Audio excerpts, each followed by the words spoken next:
Welcome to the second episode of Diversity Dialogues. As I mentioned in the previous episode, I'm Courtney Letema. I'll be leading the series with a little bit of help from friends along the way. If you haven't listened to our first episode, you missed an awesome conversation with Scott Winslow. Feel free to go back and listen to that one after you wrap up this one. Today, I'm going to be speaking to Carol Styers. She works for PEPPM in Pennsylvania and is involved in their diversity and equity group, working to bring awareness to the importance of DEI in the workplace. Carol, thank you so much for joining me. I'm super excited to have you today. You are very welcome, and thanks for having me. Absolutely. So I know that you have a strong personal and professional feelings towards diversity, equity, and inclusion. So I guess let's just start off with, why are those values important to you, and why are they important to PEPPM? Okay, that sounds good, and that's an easy one to start with. I myself have two daughters who identify as gay. They are in their 30s, but watching them grow up and watching them kind of come into their own was always very rewarding. And as mom, was always very protective of them and things they faced along the way. I also have two nieces that are Black, and I have an Asian niece as well. So it's always been near and dear to me that everyone felt comfortable and belonging and, treated fairly, treated like everybody else. So it's always been important to me. Growing up, I have family members that are gay. And so it's always been important to me. And I've always felt that they were like anybody else and they should be treated like anybody else. So I was really excited when at our workplace, PEPPM is a program in the CSIU. The CSIU started an equity committee. And of course, they asked for volunteers. And, I was ready to jump right on that. And I thought it was great that they were kind of following along too in making sure, that the workplace, that everyone felt comfortable and felt like they belonged. So it was good for me to see that it's important for them as well. So I can follow that on in my personal life, and then also, in my work life too, and be part of it. Absolutely. Yeah, I mean, that's kind of how we started too, right? I mean, we kind of started a diversity and outreach group, and we asked for volunteers, and here we are. Now we're 12 members strong. So we're having a good time working through all of it.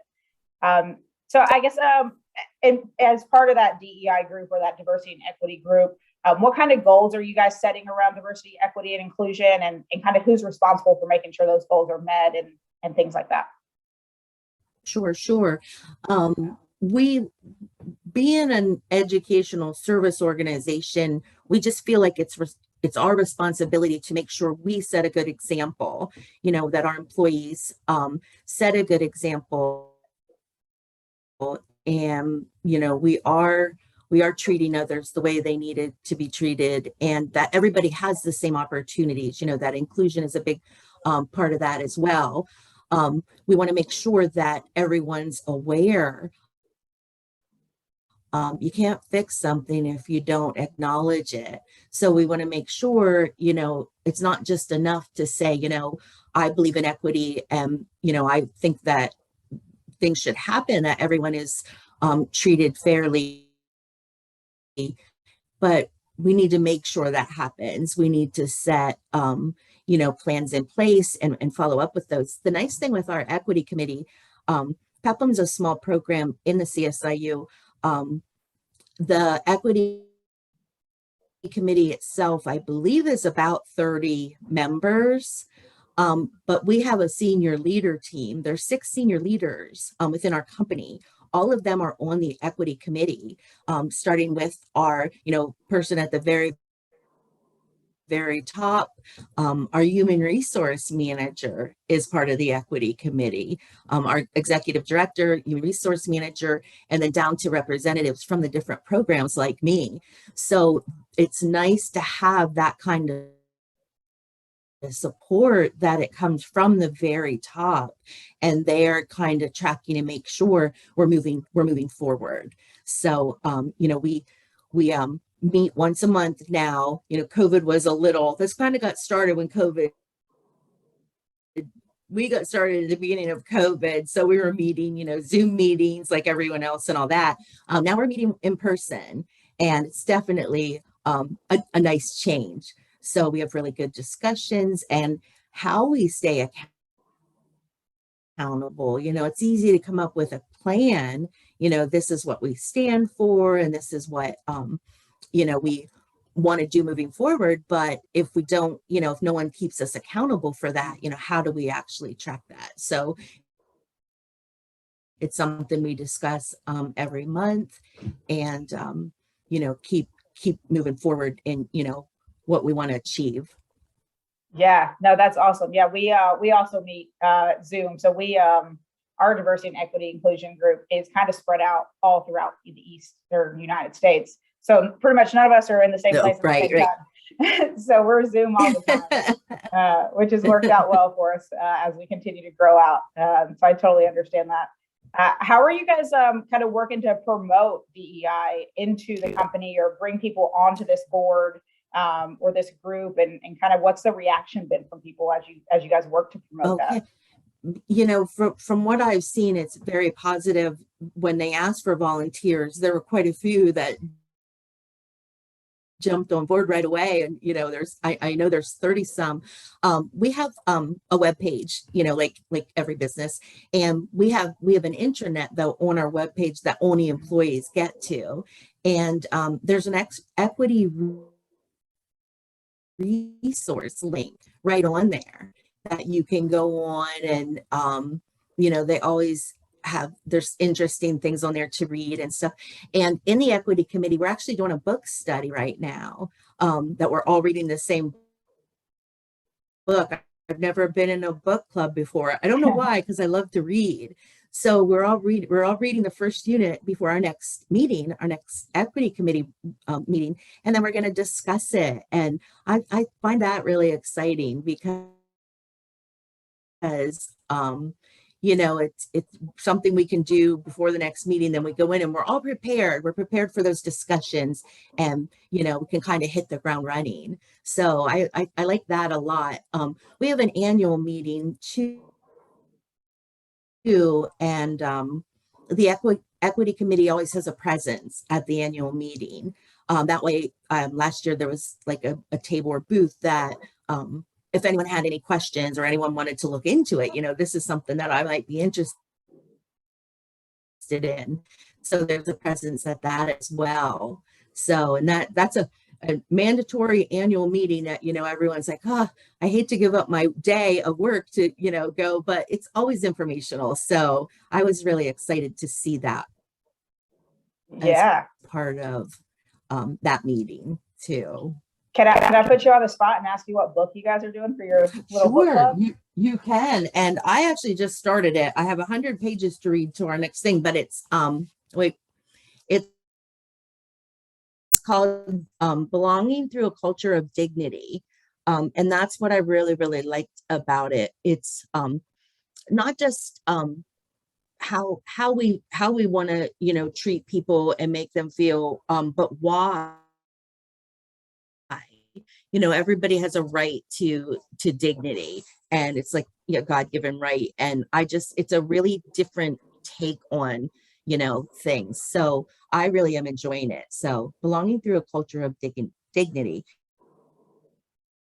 the keys to successful equity implementation. So I'm really feel like I'm learning a lot from it. That's awesome. Yeah, we're currently doing something somewhat similar in our diversity and outreach group. We're not doing a book, but the YWCA, which is a organization, nonprofit here in Tennessee, they have something right now. It's called the 21-day challenge. And so you sign up, and for the first 21 days of April, so it ends tomorrow, they sent out emails every day of a podcast or an article to read or anything like that that's kind of talking about racism, implicit bias, critical race theory, just a lot of different things when it comes to race and equity and inclusion.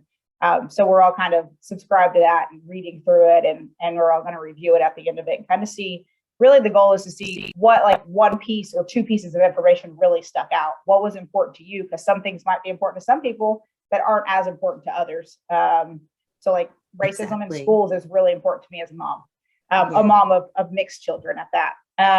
So that's one thing that has stuck out to me in this whole process in these 21 days. So we're kind of going through something really similar, and it's interesting to kind of get everybody's take on it at the end of it.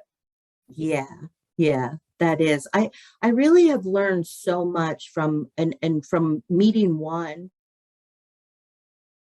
From our first meeting, I felt like I learned so much. I always thought of racism as like a negative experience that somebody has to go through, and that's kind of how I looked at racism. And I've seen some of the things that my two little nieces have gone through, but I've learned so much, and I appreciate it more than I can say, because I never thought about like everyone not having the same opportunity, just because, it's like, does that really still happen? And there's so much more to it than just someone being treated meanly, which is bad enough, but I've learned so much, and, to be more aware of it, just to do my little part in making sure everyone does feel equal. I've just appreciated this experience so much. Absolutely. Yeah, I think I'm probably one of the more known ones within our company of like, I'll talk to anyone. Anybody who wants to talk about this kind of stuff, I am absolutely open to the conversation, because I feel like you can't learn something unless you talk about it, and you can't spread awareness. Right. You can't educate each other. You can't educate yourself if you're only basing your education off of your personal experiences. Right. So I just really enjoy like reading things like this, or having these kind of conversations where you can learn from other people and learn about what other companies are doing as well. Because for us, we have about 60 employees, and there's about 10 or 12 of us on the diversity and outreach group. And we're just looking to see what we can do better, and having these conversations with other companies about what they're doing and what's working, what's not working. I think it just kind of spreads that awareness and that education to help people do better and be better. Which is what I always tell my kids. I drop them off at school and I'm like, go be good and do good. Make good choices. Exactly. So, that's what I used to tell my kids. I totally agree with that, because I'm like you. I will talk to anyone at any time, and I feel like if I can be that open book, and can be accepting, and can be, like showing what I stand for, if I can help one person, or, if I can spread that feeling of, just belonging. And, I want to do that every single day if I can. And I feel like that, especially watching my kids grow up, if there's one kid out there that I can help, and, if they see that, okay, there are people that are accepting of me and are open, and I just want to be that person. So. Absolutely. Yeah, I think that's kind of the personal touch to it, and it kind of expands into the workplace as you get like-minded people together and try to encourage this within the community and the workplace. So I'm really excited about what you guys are doing. I think it's really cool. Go ahead. I really like it too. And there's just realizing that there's a lot of people with issues you don't think about, whether it's, if you have a child that has a mental illness, or somebody that, their child just came out and they're like, I don't quite know how to handle it.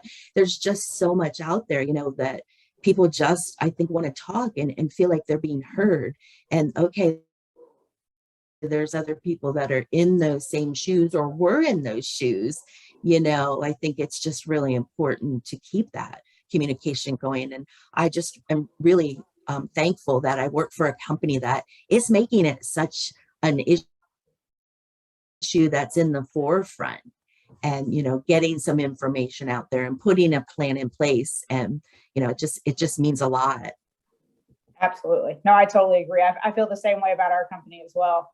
It's kind of been fun to see the transition and the growth as we have started to bring awareness to these things and started to have these conversations. And when you start having them in the workplace, people are kind of listening and they're learning, even if they're not participating, they're still getting the emails, they're hearing people talk about it. So it's kind of starting to trickle through to other people as well. So it's great to see it, and we're really excited. We're excited to be working alongside you guys. We are striving to work with customers and vendors and partners that are like-minded and making these initiatives and doing these things. And so we're excited that you guys are doing it, and we're excited to work alongside you guys and have these conversations and learn from each other. I like that too. And it was so funny because I work pretty closely with two of on your sales team, and one of them just shared I think it's your newsletter, like quarterly or monthly newsletter. And I just happened to like reach back out to them and said, I really enjoyed the diversity dialogue.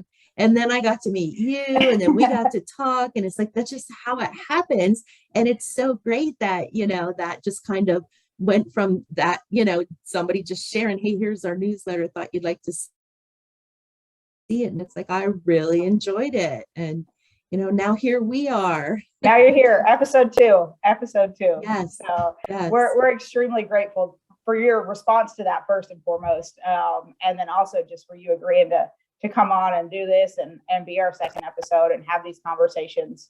We're going to continue to have them with people and partners and customers and everybody we can.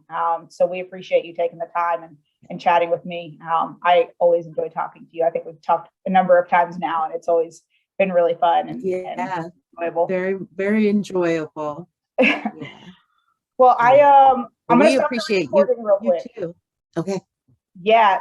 So for anybody who's listening, thank you guys for joining us. We're really excited. We'll have another episode soon. So be on the lookout for that. And Carol, thank you again for joining. Super excited to have you and really appreciate everything you guys are doing over at PEPPM. You're very welcome. Thanks for having me. Yes, ma'am.